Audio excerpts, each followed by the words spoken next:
Hello, everyone, and welcome to The VUU. It is great to be back with you. I'm Michael Tino, a member of the Church of the Larger Fellowship's lead ministry team, joining you from cloudy, wintry Peekskill, New York. Um, in this first VUU episode of the Biden-Harris administration. So, Madam Vice President, welcome, and welcome to The VUU. Aisha Hauser, how are you? Hi, I'm Aisha Hauser, and I'm in Seattle, Washington, where we really, unless it's the middle of summer, it's usually either cloudy or a little bit sunny and rainy and drizzly. I got an email yesterday from someone I don't even know who said, Happy Vice President's Day. I'm like, yes. So now it's going to be like, Happy Vice President Second Day. So I guess we'll get to this, but I do want to name Biden's speech was not as shitty as I thought it was going to be. So I'm very proud of Biden. QuianaDenae, how are you? I am really good. It is one of those beautiful, cold but sunny days here in Ann Arbor, Michigan, and I we'll get to all of the things, but I just want to acknowledge my Aunt Tracy today, Tracy Lynn, who's one of my spiritual mentor guides. I'm all about the Black Lady Tam, like you keep the front looking nice, but the tam goes on to hide the rest. And I'm just feeling all of that. We did a lot yesterday. Tam is time for the tam today. It's tam hair today. So I just want to acknowledge that she's here and present with me and all that I do. I'm gonna pass it to my friend Tanner because Tanner's amazing. I hope they wanted to be on screen today. Thanks, QuianaDenae. I'm Tanner. I run tech for The VUU, so I will be taking your comments from YouTube over and putting them into the chat here for our hosts to see and answer. So please drop any comments below and I'll pass them to the hosts for you. And I will pass it to Don. Hey folks, I am here in South Jersey where it is sort of clear and cold. It's one of those days that looks warmer than it is when you get outside, which is I don't know. It doesn't have that nice, really cold like sharpness like QuianaDenae was talking about. Like I know when the snow squeaks when you walk on it. That kind of cold. It's just cold without the romance and the cool stuff. But so yeah, here in South Jersey, and it feels like there's this huge, like, now what? Like all the air has gone out of everything because I've been on hyper alert, hyper aware, hyper vigilance for so long, and whoo, dog. I seem to be taking a lot of deep breaths and exhaling today. I'm going to hand it back over to Michael, who started us off, I think, and I'm going to have a sip of my coffee. Please do, and please do inhale and exhale and say hello if you're out there. Stitcheroo says, good morning, CLF fam. Good morning, Stitch. Please say good morning, and at some point on The VUU, we will have guests again. Good morning, Darby Lockridge. It is good to be with you again. And right now, we're going to talk about how we're all surviving, and in this tumultuous time. In these last couple of weeks, I've missed you all. I was sick last week, so I didn't get to do the post-holiday New Year roundup with you all last week. But yeah, I'm with you, Aisha. On it wasn't as bad as I thought it was going to be, which is good. Which is good because the last 4 years have been that was worse than I feared it was going to be. Last 4 years, so I'd rather this. But do we have anything going on in the Unitarian Universalist world to talk about before we talk about the nation and the administration and the Keystone Pipeline and all the things we have to talk survival. What's going on in Unitarian Universalism these days, Well, I have friends? not been on social media that often, which interestingly, when I'm not on, especially Facebook, I feel like I don't know what's happening with the UUs, which is weird because it should. Oh, I'm going to talk about something that I don't think I talked about last week, but I'm also with Michael and Chris Rivera, part of the lead ministry team of the Church of Larger Fellowship. Quest, the publication of the Church of Larger Fellowship, which for years and years and years had a certain style, and it worked for many people, and now has a different style, different focus. So, and it's the inaugural issue, inaugurations. January was the January issue, so you can get it online, and you can also subscribe to it. And this was, to be perfectly transparent, when during search, the three of us were clear that one of the things that would happen is Quest would be more timely and more responsive to what's happening in the world, and much more focused on our serving, being pastoral and ministerial to the 1,200 plus incarcerated UUs. So one example, and I got feedback yesterday from a minister who got it and loved it and said, there's a finger labyrinth, and Michael wrote about the finger labyrinth, and having something, a spiritual practice that comes right to your door. You don't need special equipment. You don't need, you can meditate on it, and it's a way to reach a different part of our senses, our brains, and it's not written months in advance. Not that it's, again, the old Quest served what it needed to serve, and now in the times that we're in, it felt like one of the missions of this Church of Larger Fellowship is to be responsive in real time. So that's a cool thing the UUs are doing. And we're doing that. It is pretty cool. And I'm very excited about the new Quest. And if you don't know the history of this is the old Quest. And the old Quest comes from a history of, for 80 years, the Church of the Larger Fellowship has been church by mail. And what we used to do in 1945 was send out worship services to our members every month, and they would read them. It was just printed out, mimeographed or whatever. I don't even know how we copied the paper in 1945. Worship services that we would just mail out to everyone every month. And Quest was sort of the last vestige of that. This like just package of words that we would send you once a month. And it's newer, it's fresher, it's more responsive to the time, which I think will serve us all well. Anything else going on in the great world of Unitarian Universalism? I can jump in. Blue, y'all know I'm a cheerleader for Blue, Black Lives Unitarian Universalist. We had an event on Tuesday night, just a beautiful community space held by our Marche and Paige and a couple of other beautiful folks stepped into that. And it was nice to have a pre-inauguration container to hold all of those things that were happening that were, oh, I'm so sorry. It's like my body knows I'm on Zoom and the camera's on me, and so I have to yawn. Ta-da! So I apologize. So I just want to acknowledge that. We have blueberries starting this week, which if you have a Black child, they are more than welcome to come into Blueberries. It's posted on the public page. You just got to get them registered. We're 2:00 every Saturday. And the other thing that's going on in the larger UU landscape is Side with Love is doing this 30-day project. And I'm a big fan of 30-day stuff. I don't know if y'all know this.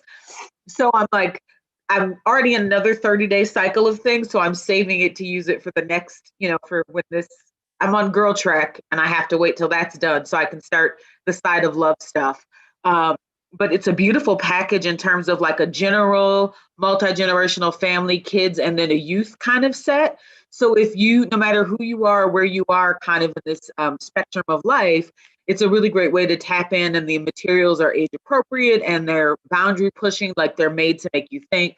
So I just want to acknowledge Side of Love is doing some amazing work in terms of intergenerational engagement and being responsive. So that's something I'm super excited to dig into when I get done with Girl Trek. Yeah, and it will culminate in a Side with Love Sunday, which the UUA is offering to congregations to use, all or part of, which I think is a year into this pandemic. Y'all, people are tired. So we'll get to survival in just a half a second here, but especially those of us who are trying to present worship and keep communities of faith together in the myriad ways that we are trying to keep communities of faith together. We're tired, so the UUA is producing some worship services for us. Thank you to Erica Hewitt at Worship Web and the fine folks at Side with Love who are doing a Side with Love Sunday, to President Susan Frederick Gray, who is spearheading a generosity as spiritual practice Sunday that congregations will be able to use in time um, for stewardship drives this spring. It's just such a gift for me as a religious professional to be able to say, oh, I can like take a rest one Sunday. Because if you look at my worship calendar, I have not had a Sunday off every month, which is what is supposed to be the usual. And my guess is that most religious professionals, religious educators, and religious professionals of all stripes are not getting the Sundays off. And we're all tired. So, other things to note in the UU roundup?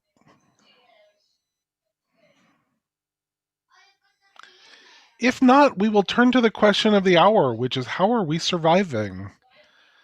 And I threw that out there. So this is QuianaDenae, and I threw that out there because the truth of the matter is the reason why we haven't had guests, not intentionally, I shouldn't say it like that. It's not like we had a meeting about it.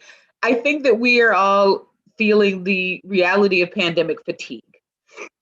So I'll use this example, and I've been meaning to write about this, but life happens. I was saying to my partner, for a moment, y'all, I thought I had COVID because I had all these little symptoms and none of them were COVID, but none of them individually were COVID. But when you start adding things together, it gets a little dicey. And so I got tested and I don't have COVID. And I said, nope. At first I said, hey, this is just depression. And then I really sat with that.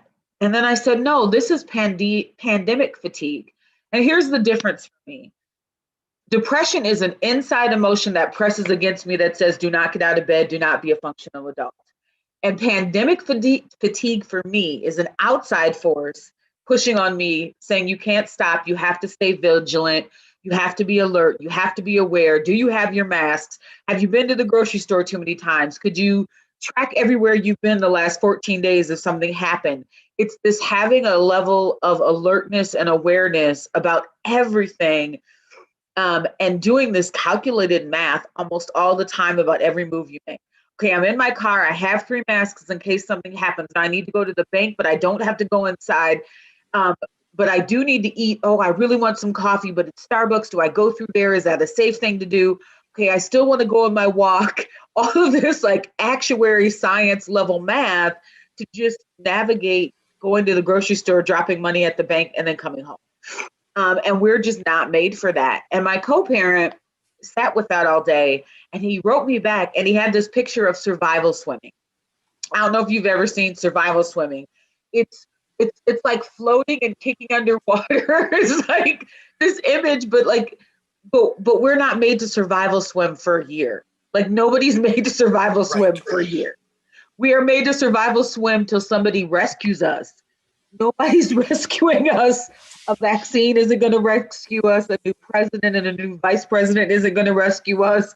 Like where's our savior coming from? So how do you survive when you are survival swimming? And Quiana, you're not made to do that.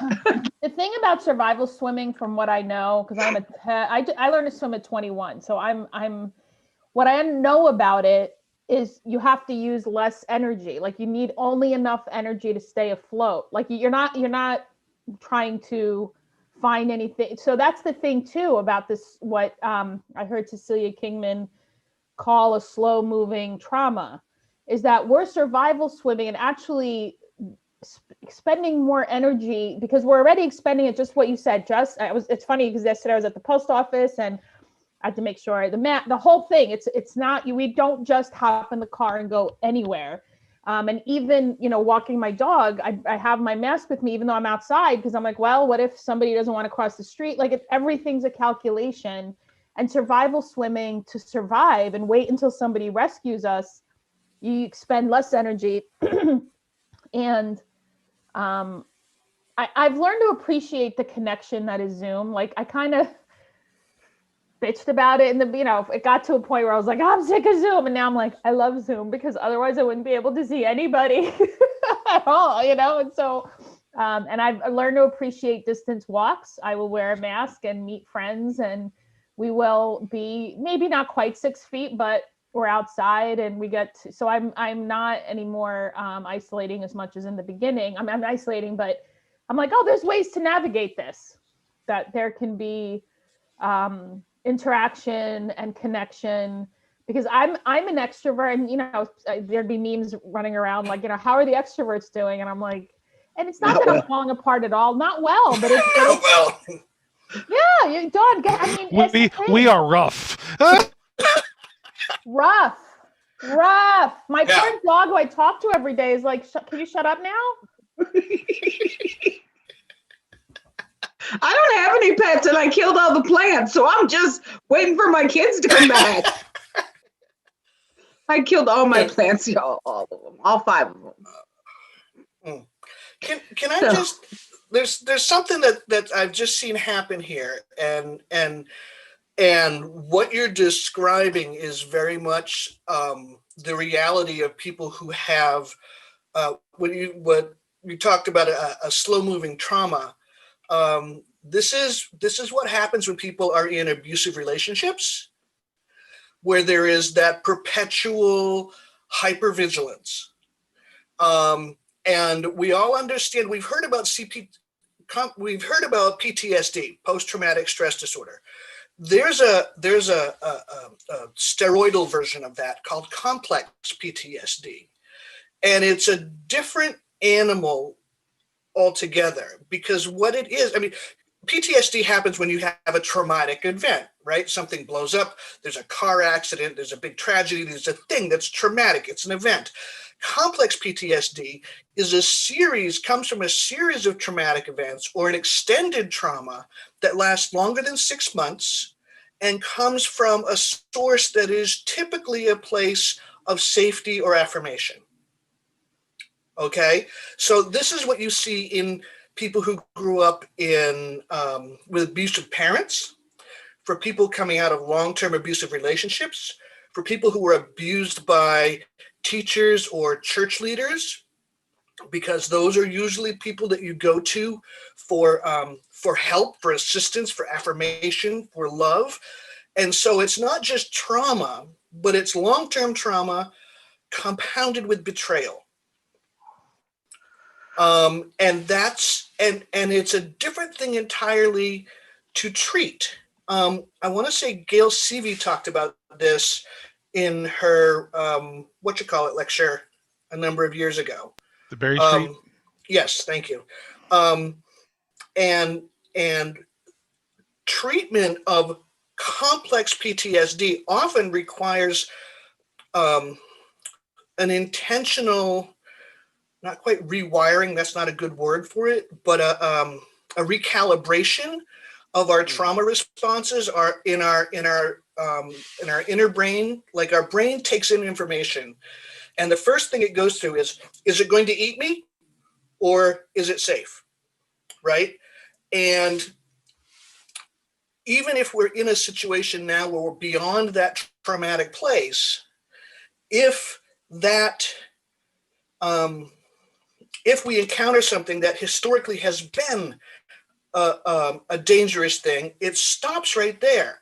And all ability to think, to reason, to examine, with impartiality and a sound and a clear mind just goes out the window, and we go into that triggered space, right, where we get the blast of adrenaline and the fight or flight or freeze sort of response. And treatment for complex PTSD requires a practice that rewires that, so that you can see this thing happening, but then your brain is able to say, okay, that's not actually a tiger. That's not actually a thing that's going to eat me. And then you can go on to whatever the next thing is and deal with it like a rational person, because you're not afraid you're going to be eaten by a saber-toothed tiger. Okay. And Gail CV talked about EMDR, which is eye movement, something smart, right? But what that does is that your brain is in two hemispheres. And when you get into that triggered place, there's no communication between right and left. And EMDR is eye movement. It goes right, left, like that, or tapping or buzzing or whatever. And what that does is that reconnects the two halves of the brain, so that you're no longer in that trigger place when you encounter something that looks like it might have been a saber-toothed tiger one time, but now is just your cat. You know? So we've got an entire nation now dealing with complex PTSD, largely unaware of that is what has just happened to them. Yeah. And so think about somebody who's coming out of an abusive situation that they don't know is abusive, that they still kind of love that person. And so they want to defend that person. I mean, it's a complex thing, and it took us 4 years to get where we are now. I mean, that's simplification. I get it. It's going to take us 12 years to get back. I mean, because this isn't just walk into the woods, walk out. This is walk in, fall in a pit, and now you got to climb up and walk out. Well, to speak about it as an abusive relationship, the relationship with Trump has been an abusive relationship. Absolutely. Absolutely. Scientific, like you can almost clock the cycle of abuse. So absolutely. Mm-hmm. The U-Haul truck pulling off was really like that first moment of freedom. It's the first deep breath. It's the first, this is my space. This is the first, there's a scene in The Wiz that's very much one of my favorites, which is when they take off, when the Wicked Witch dies. And I'm not talking about The Wizard of Oz. I am intentionally talking about The Wiz. At the end where, towards the end, they feel a brand new day and they start to just literally peel off their skin and dance. And we get that moment. And we have to know that the things that created that moment still exist. The things that we need to change from this moment still need to, at some level, be created. I mean, I'm not saying the building blocks aren't there, but they are blocks at this point that we have to, decide to engage to like, yeah, this doesn't work for us. Let's make some changes. We have to kind of make that agreement, and we haven't as a country or a culture yet. And so it is very apropos to talk about it being abusive. We have so much healing to do. And half the folks are still asking, why is my abuser leaving? Because half the folks don't know they've been abused. Like you said, Don, they don't know that they're experiencing several sets of trauma, right? Because we have the pandemic, which is, its own thing. We had George Floyd and racial uprisings all on every continent. And we haven't really dealt with that. It happened, and then we're all like, oh, what happens now? And then we went into an election cycle, which was abusive on top of abuse. We haven't been able to leave our house. We're not grieving the same way we've grieved in the past. We're not maintaining or creating community connections like we used to. It's tumultuous. And so there was a time in me where I was like, I want to thrive. Y'all, look, I got up. I handled my hygiene. I ate some food today. I'm like, it's afternoon. I've done those. Like, it's time for a nap. Like, this is a lot. We're like, literally a year ago, I can look at my Facebook and go like, I wrote 37 posts in one day, and I had a lot going on in that one day, and all of these pictures I took. And now I'm like, if I could just get outside for 30 minutes and walk. Like, the contrast between Right. is so stark. I don't think I've processed even it. So I'm at a survivor mode. So Go right. ahead, I'm And sorry. let me just say the survivor mode is vital for all of us right now. But what we're doing in survival mode is we're learning survival techniques, right? We're learning survival methods, right, to get us through this nightmare. What's going to be tricky is unlearning those when they are no longer appropriate coping mechanisms when we get to the other side of this. And I mean, we're talking about a national community trauma similar on a scale to the Great Depression. Okay. And similar on a scale to slavery. Internment camps, yes, Trail of Tears. I mean, yes. like, there's, I guess I'm not calling you out. I'm just pointing out that there has been other national level traumas that we just don't acknowledge in the same way. Yes. But I got your back down. I got you. I'm thinking this is a shorter term thing than the 400 years of nightmare, right? So this is a government created short term ish thing that, you know, my grandmother lived through, which we didn't have all this language. We didn't have all this understanding of trauma. We didn't have all this understanding of coping skills. We didn't have, like, if you went to a therapist back then, like, it was because you were rich and could afford not to go to an insane asylum, right? So she had all kind of weird behaviors, like tinfoil. What is it with the tinfoil, right? Saving tinfoil, bits of string, those little plastic tabs. I was going to say cookie tins full of buttons and whatnot. Yeah. Oh my God, those round Christmas cookie things. Like, is it that we call them Schrodinger's sewing supplies, right? They're either really yummy cookies or it's a bunch of buttons, right? So that whole generation brought with it these utterly useless, in times of plenty, coping mechanisms that meant that, you know, when we cleaned out the attic, we found a box with 2,000 film canisters, right? Because it might be handy. You don't want to throw it out. So whatever we're learning now in this 1 year of pandemic and this 4 years of, oh God, are we all going to have to move to Canada? Can we? How do we do that? How do we keep safe? Where's my network of people to keep me safe if I have to run somewhere? Okay.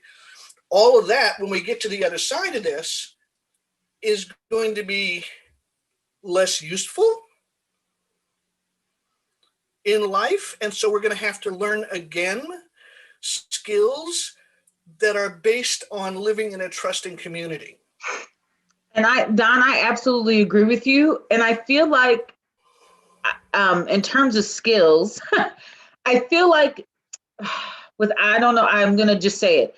So, like, in terms of Maslow's hierarchy of needs, which I'm not saying is perfect, but exists, survival skills are down here, right? Like, the things, your basic needs are down here. So if you do an overlay, survival skills are down here. So when we elevate and we're beyond that survival skills, we're also going to level up in how we're managing our Maslow, right?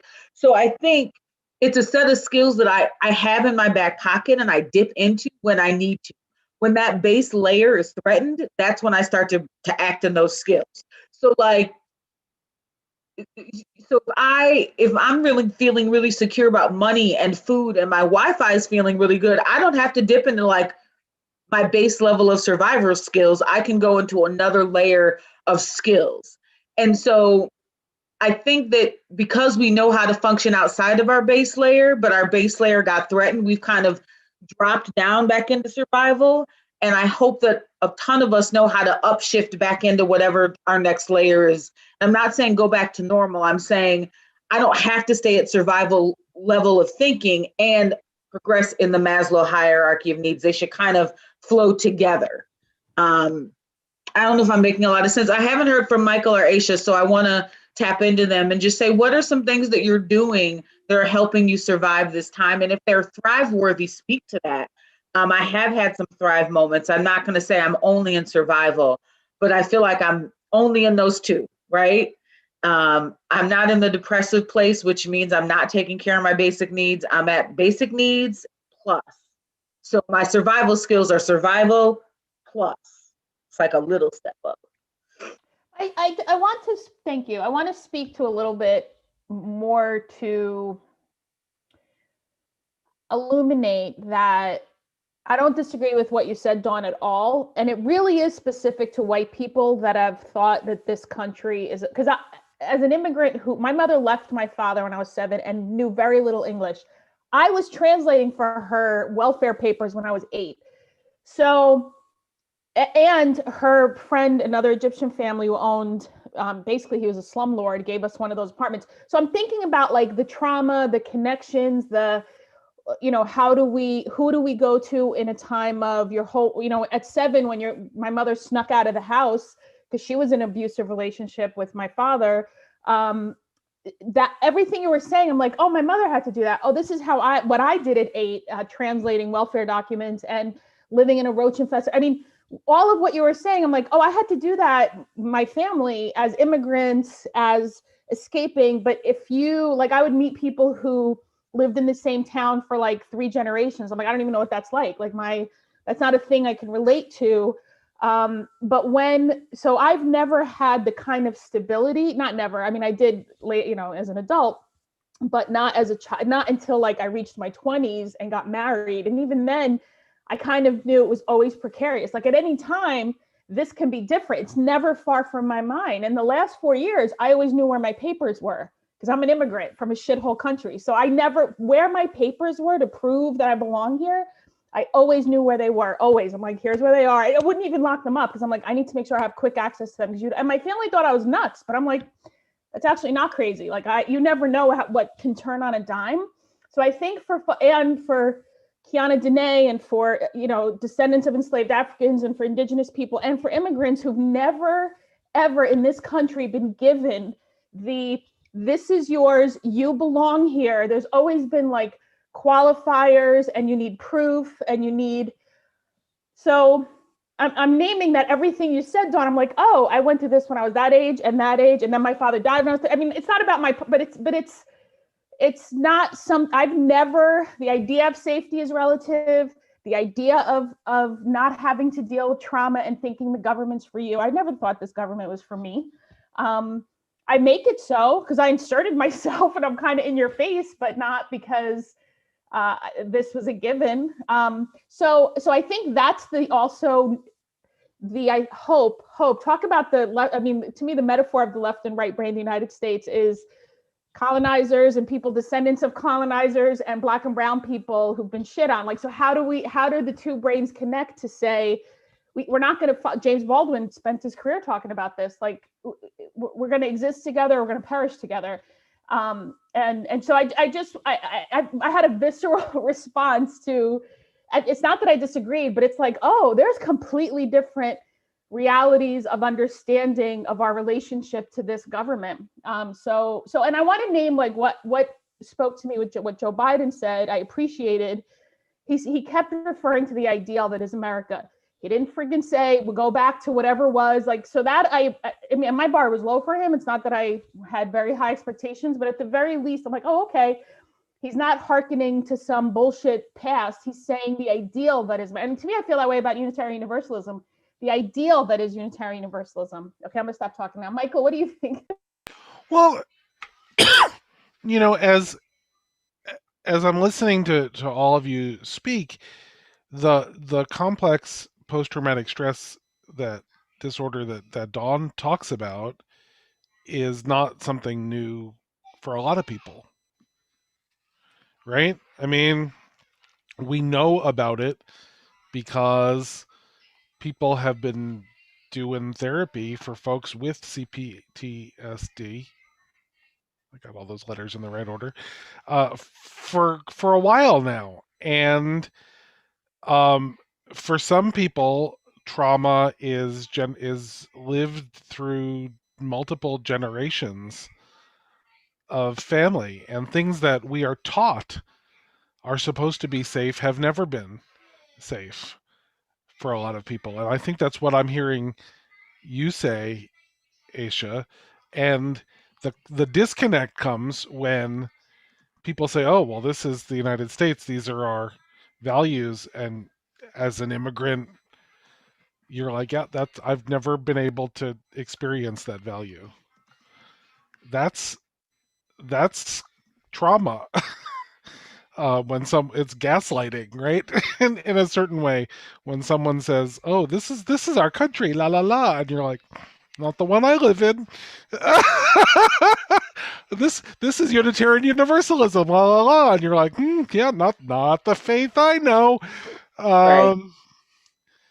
So I think that that this is unusual in that this pandemic experience is unusual in that such a large percentage of people who have never felt this before are finally understanding what so many people have felt for many years. I mean, I can joke that my grandchildren will laugh at the amount of toilet paper that I will keep in my house for the rest of my life. Um, but there are people who like have to keep stuff like the buttons in the the sewing kit in the cookie tin is because you can't afford new clothes when something rips, so you have to be able to sew it up uh, at a moment's notice. Toilet paper is the tinfoil of the 21st century. Yeah. Woo! Woo! Um, and so QuianaDenae, you asked what we're doing to survive and if we're getting beyond that. And I'm sort of at basic needs myself, I have to say. And for me, it's my basic needs and my child's basic needs, and her basic needs come before mine sometimes because she's still completely dependent on me for survival. Um, but we do what we have to, and I'm very thankful to have two professional incomes in my house, which gives me a level of privilege that not everybody has. I was just saying the other day, I've been able to keep a job and, during the pandemic, and that's a privilege. It's not even Mm-hmm. that's good for me. It's a privilege. And I honor that. I try to, so some of the ways, because I know that is a privilege, some of the things that I try to do, Blue Cross Blue Shield, at least in my hood, has waived all of my therapy fees. So each month, instead of paying the therapy fee, I've been giving it out as a donation to, I try to center queer and queer Black trans folks. That's who gets in the money pot first. But if somebody's like, I need $20, I'm hungry, I'm like, here you go. This is a part of how do I, in the places where I am surviving and thriving, right? I have a job. I'm trying to lean back into the places where folks aren't surviving, aren't thriving. And using my privilege in the best way possible. I can't go run you to the laundromat, which is something I've done for people, but I can definitely send you $20. So when you do find that ride, you have money to use at the laundromat. So it's become this really complex, teeter-totter, okay, did I get up and shower today is my kind of survival mode, but I'm getting up to shower so I can go to work. So how do I make sure folks who don't even have that capacity aren't left behind? So there's this kind of constant push and pull. And I don't want to get into the oppression Olympics, because that's not a good space to be in either. But if I don't acknowledge there's some folks who are on the far end of the situation where they are facing homelessness and eviction and their money never came, I'm denying my own humanity, right? There's this part of me that says, if I can't acknowledge them, how can I acknowledge me? And so I feel like we have an obligation to how we can and where we can to help the folks who are in a different place than we are. And I will say that if there is an area in which I'm coming close to thriving, like we're going beyond survival, it's in being really clear with my child what values we prioritize as a family and why. Say more. I'm feeling that. Well, so She's in first grade. So she had a unit this week in library where she had to say the question that she had to answer was, if you could be famous for anything, what would it be? Which, wasn't it? I mean, like, weird question, but whatever. That was the question that the library teacher asked them to answer, and so she wanted them to write a sentence or two from their future biography. What is it that they would be known for? That's And intense. isn't it? And she thought about it. She's like, I would want to be known for helping people when they're sick. Right? And it's like, I don't know where she got this from. Like, it's not something she's talked about before, though this week she did announce that when she grew up, she was going to be a superhero so she could save people. And I'm like, at some level, the values of when you use it to help people have filtered into her 7-year-old brain. And like, that Right. is an unqualified success. If that value has permeated who she is and who she sees herself as in this world, like, I'm just gonna declare success right there. So Michael, to speak to that, like those moments that we have with our kids around, like, so there was somebody on a mutual aid list who said they needed food. So we literally went through our kitchen and we found the food that we weren't eating, or like, okay, we don't need 8 bags of noodles. Like, I keep buying stuff because I do have a little bit of a depression era mentality. Thank you, Mom. Good job, team. And so I overbuy things, but when we went through the kitchen, it was like, here's the thing of noodles, here's the thing of sauce, here's Kool-Aid with sugar, here's macaroni and cheese, but we're going to give them butter and we're going to give them milk so that they can actually make it. And my kids, and maybe I told this story here, but we packaged it all up, we dropped it off, we never saw the people. And when we left, Zeki said, he said, I put the milk in the snow so it would stay cold, because we didn't know when they were going to physically come out and get the stuff. But to help our kids understand, like, things are dire, and we also still need to be connected to our humanity and help each other, right? Like, we don't get to just be like, we got our mess, we got our people, we're good. Like, we don't get to do, because of who I am as a human, I don't get that. I don't get to step away from the rest of the world and how it's impacting them. And you're right, when my kids say little things like that, or they have moments where they're thinking about things, I'm like, okay, we're going to be all right. It doesn't feel great right this moment because I'm sick of being in this house with y'all during a Michigan winter. God bless the Wi-Fi connector, but I know we're going to be okay, right? So it's about 12:43. We have about 15 more minutes. I just want to make sure that folks have had space, Don, Aisha, Michael, to say what they need to say, or to talk about yesterday. To lean into that, I will simply share with you all that I did not watch anything yesterday. I made an active spiritual choice not to. I'm realizing I don't like pageantry, but it's weird because I want to be a reverend because I really want that big ass party. So it's weird, but I'm like, I had a whole debate with myself yesterday. I was like, you don't like pageantry? Princess. I had to have a little chit chat with me.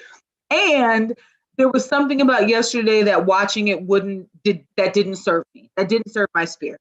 And I didn't take that away from anybody else. I didn't talk about it. I didn't talk bad about it. I just didn't engage. And that was how I survived yesterday, because the thing is, we still have to fight today. Like, we still have to fight systemic oppression. So like, there was something for me that mattered to not engage yesterday, but I think other folks did, and they took a lot from it. And I'm excited for folks to be excited, if that makes sense. I just didn't want to watch the pageantry, but I'm excited everyone's Just excited. watch Amanda Gorman. Watch the Nobel laureate's poem. Watch them. If you watch nothing else from yesterday, go on YouTube and watch Amanda Gorman. That was my favorite. That I'll go back and watch her over and over and over again. The hill we climb, the hill to climb. The hill we climb. The hill, Yeah, we, the hill the we hill climb, we yeah. climb just blew me. I mean, everything about it. And so that's what I would say. That she named in the most just compelling and impactful and beautiful and spiritual. It landed on me in a spiritual place. She wrote that the night of the 6th, January 6th. And she basically, she had the line. If you look at my cover photo on Facebook, it's the few lines where she alludes to it. Basically there are those who would have taken our democracy away, but they didn't, because democracy will never be defeated. And I think true democracy won't be eventually, but it was just that was talk about a thriving and a shining moment. And I think she talked about being raised by a single Black mother. It's thriving, right? Just she was just extraordinary. So I just want to invite you, if you watch nothing else, watch that. Watch Amanda Gorman. I think I will. Yeah. The uncomfortable, absolutely. I feel terribly old moment I had from yesterday was when I heard Lady Gaga sing, because honestly, I had no idea she had those pipes. Wow. Right. She's a great singer. Like, I came out in the late 80s, early 90s. So I dropped right out of, I went into like plaid flannel and Indigo Girls, and I stayed there for 20 years, and like music went on without me. While I was I'm not laughing at you, I'm laughing with you. I'm with you. I get you, Don. Like, I was immersed in angry lesbian with guitar music for 20 years. And I came back and I'm like, who are all these people? And I don't know any of them. And wow. Yeah, that blew me away. Like Amanda Gorman, like I just having modern slam type poetry on that stage with all those old people, and old people meaning older than me even, right? Okay. And it was just powerful. I looked at her and I was like, she's 22. When I was 22, I was eating ramen noodles and SpaghettiOs, for God's sakes, and still trying to fit into size 5 jeans. She might be eating ramen noodles. We don't know. Not anymore, baby. Just because she's a brilliant poet. I will say, I did watch a good deal of it, and the speeches were fine. They were what they were. The poem was beautiful. The moment I got chills was when the bells of Howard University rang "Lift Every Voice and Sing" to honor Kamala Harris. And then A.B. Klobuchar interrupted it. So F her. We don't like Amy around here. We don't like Amy. I'm from Minnesota. Amy and I was like, there is sacred music being played. Shut up, you. But it was a moment, and like to realize something different could be happening. I try not to like put all my big eggs in the basket of something different will happen. But the CLF can have no official stance on what? Right. Tanner's reminding us to say something like, the opinions expressed on this program today are those of the speakers of those opinions, and not the official opinion of the CLF. Unofficial are just like a the CLF. Oh, I'm sorry. The CLF can absolutely criticize a politician for inappropriate behavior. We just have no partisan political stance on her election or re-election. Yes, I apologize. My feelings are based on some things that she's done legally in Minnesota. So sorry. Yeah, and we can not like her because of things. Well, we're not going to like her or not like her as an organization, but we can individually not like her as people for history that's real.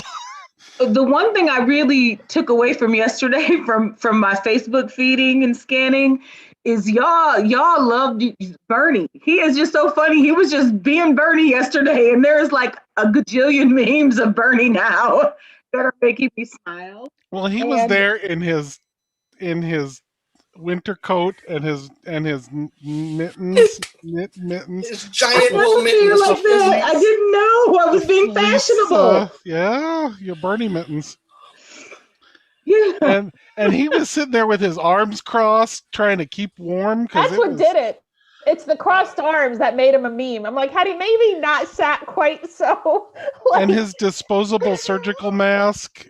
Like everybody else had these matchy masks, match their ties and whatnot. He's there in his paper disposable surgical mask, like my grandpa.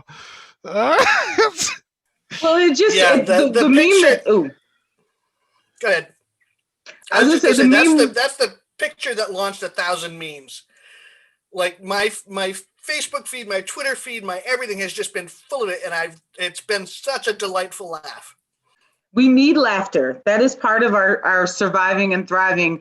I saw the meme that was the one that I'm in love with is like, it's just like on his schedule for the day. Like, I'm gonna drop by Joe's little thing. Then I gotta go to the post office. Like, it was like a part of his day. It wasn't his whole day. He had other things to do. And I know that feeling when you're like, I'm just crossing this off. Y'all said this was gonna be an hour. And we had an hour and a half now. I got other projects. So it was just so cute to see someone still maintaining that their humanity, right? Like he's just like, I'm gonna be me. So right, and he's 80 years old and he's got zero body fat. He's bundled up there trying to keep warm, for God's sakes. Right? And it's the same coat he wore on the trail. He's not doing anything special. He's just still being him. And there's something about that that's important to me that feels like, yes, pomp and circumstance is good, but Bernie just being Bernie matters too. He heard it was going to be -45. Listen, my favorite meme, well, I haven't seen them all, but one of my favorites is they're putting that picture, they're photoshopping him and everything, but one of them is him in front of a table, Medicare for all, change my mind. Yes. Funny. That's hilarious. I mean, a lot of them are funny, but there was something about that. I'm like, I could totally see him doing that. Like just sitting there in a park. It was great. The one that made me laugh the loudest was him in a cleared out parking spot. Very Chicago style, like protecting your parking spot kind of thing. Chicago/Boston. Yeah, they do that. That's like a Boston thing too. You put up your lawn chair so you get your spot when you come back that you shoveled out. Lawn chair, ironing board, Bernie, whatever, something to hold the space. Laughter. There's a whole series of like Jewish interpretations of Bernie. Like, this is my dad waiting for my mother to be done talking after service, and it's just this pose is known as waiting for your wife at the Loman's dressing room. Yes, right? That one. Yeah. Oh, yeah. And you're right, QuianaDenae. We needed this laughter. Oh Lord, did we need this laughter? Man. Wait, the other funny thing was, somebody posted a TikTok, and I had to watch it a couple times and then I caught it. So maybe it was CNN. One of the talking heads was commenting on Michelle Obama and then went, and there's Barack Obama, which is not a surprise. And I'm like, what? And I didn't even understand what he was. So it was all about Michelle. And then Barack was an afterthought. And I'm like, dude, I'm loving Michelle as much as the next person. But to be fair, she wasn't president of the United States. So yes, he's just Michelle's husband now. That's what he's been demoted to. Well, it's like JFK when they went to Paris, he became known as the man who escorted Mrs. Kennedy around Paris. Right. That's kind of what Barack has been now. Everyone's all over Michelle. And did you see that coat? Did you see that coat? Her whole outfit. Oh. Her whole outfit's a mood. I mean, I would. It was awesome. And I love that they kept. Okay. I posted this on my Facebook page. How many times do we hear Dr. Joe Biden? I'm like, well, this is a collective passive aggressive FU to that dude in the wall every single time. And I think somebody noticed it, like, Dr. Jill Biden. President Joe Biden, Doctor. I mean, it was like everybody emphasized it. The volume went a little bit louder. I'm like, I'm loving this collective shade. Nice. When it's a group effort, it matters. She's going to be like online at the pharmacy, and people are being, Dr. Biden, next. I love it. So you all, how do we lean into the next 3 or 4 weeks? How do we lean into the next month? How do we get through the next month? And I guess I just want to offer that it's with people. I cannot do this alone. I need people. I need you. I need you to survive. I need you to survive. And so I'm going to keep doing Zooms. I'm going to keep reaching out. I'm going to keep showing up at work. I'm going to keep sending out cards. I've been sending out thank you cards or just writing people, because that's one of those things that we don't do anymore. The other day, I realized I wasn't doing super great, and my kids were here, and I was flustered, and I started singing my chants very loud. When they came downstairs, they were like, "You were singing very loud, Mother." And I thought, but I'm nicer right now because I spent 5 minutes singing. Like, it wasn't the world, it wasn't Lady Gaga, it was me singing, "Be still and know that day and night, be still and know that dark and light are one whole circle." Like, I wasn't doing something dramatic or amazing. I was just singing, and it brought me so much joy. Going outside, taking walks have been, I have six sticks in my car because I don't know which one I ever want to walk with. It's a problem. There's local dogs chasing me now because my stick collection. So I have to like hone it in and like stop myself. Like, that's a good stick, but you can stay outside. So like, find that thing, whatever's going to get you to your next, find it. Wrap your arms around it, wrap your heart around it. We all deserve joy right now. Even in our survivehood, our thrivehood, we all deserve joy. So find it. Get a cheesecake. I took dairy out my life, and now I dream about cheesecake. Who knew? I was like, I didn't even know I liked cheesecake like that. My goal is to teach myself how to make tamales. There you go. So yeah, what's your thing? What's your joy thing? 2 or 3 weeks. Teaching yourself tamales, that's good. I'm reading a book called Undrowned, and I'm trying to get through that. I'm just going to just free case that right here, boom here, changing my life. So I want to ask Aisha and Michael, what's something that you're doing that's going to keep you afloat for the next few weeks? So a friend of mine suggested, she cooks like I do, like we both enjoy cooking, that we're going to look at cookbooks we have and cook out of them. So one of them is the Sioux Chef, SIOUX, the Native American tribe. And we each have that book, and we're going to pick a recipe. And I'm hoping the more complicated, the better. And we're going to make it together over Zoom. And then I've got that cookbook. The recipes in it are great. If you need spruce tips or wild bergamot, I've got or juniper berries, which are 3 of the spices that he uses because they are indigenous North American spices. Oh, fabulous. I'll mail you some because nobody needs an entire jar of juniper berries. I will trade you something for it. I'll send you some smoked salmon. Okay, great. High five. That's me over the next few weeks. You, Michael? I don't know. That's a great question. I start a 5-month sabbatical on March 1st from my bricks and mortar congregation job, the 3/4 time job that I have. So I am singularly focused on making it through the month of February, so that I have 5 months with just a 1/4 time job. So I honestly, I don't know. I'm going to think about something to do to survive. I want to learn Spanish in my sabbatical. It is criminal that I have made it to almost 50 and am not conversational in Spanish, given the community that I live in. So I'm hoping that will feed my soul. Good. Language feeds my soul. I'm a Gemini. Are you available for long walks as well? So I am available for long walks. It would take you a little while to get here. So it's 1 o'clock. I want to make sure we honor everyone's time and energy. I just want to say we love you all, and really, whatever your world looks like, find joy, find places to laugh, and find places to love. That is all that that's gonna be our base level of surviving this. So we'll see you next week. Maybe we'll have some guests, maybe we won't, maybe we'll just be here with you, holding you. And that's just as important as any guest we bring on.